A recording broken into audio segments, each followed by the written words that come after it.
Bienvenue à Genève, l'un des endroits en Suisse où les loyers sont les plus chers. Ce qui n'empêche pas certains, dès qu'ils en ont l'occasion, d'empirer la situation. On est ici dans le quartier du Pave, Praille, Acacia, Vernet. C'est l'une des dernières zones à Genève où les terrains appartiennent à l'État. En 2018, la population a voté, à une large majorité, pour une répartition des logements équilibrés dans le Pave.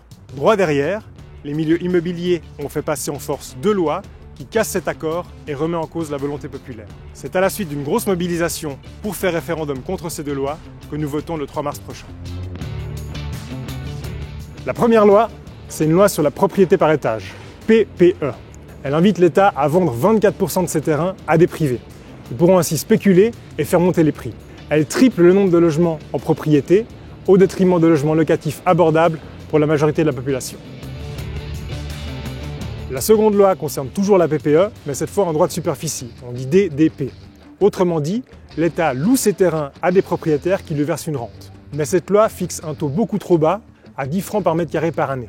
L'État garderait donc ses terrains, mais ne toucherait quasiment rien, alors que les logements resteraient trop chers. Pour simplifier, on a deux lois. Une qui oblige l'État à vendre ses terrains, et l'autre qui lui impose de les louer à des prix dérisoires. Tout ça pour qu'ensuite les appartements soient vendus trop chers, alors que 80% des Genevois sont locataires et n'ont pas les moyens. Si l'État conserve ses terrains, il peut aussi contrôler les montants des loyers. Ces deux lois vident les caisses de l'État et aggravent la crise du logement. Il faut voter 2 fois non le 3 mars prochain contre le démantèlement du Pave.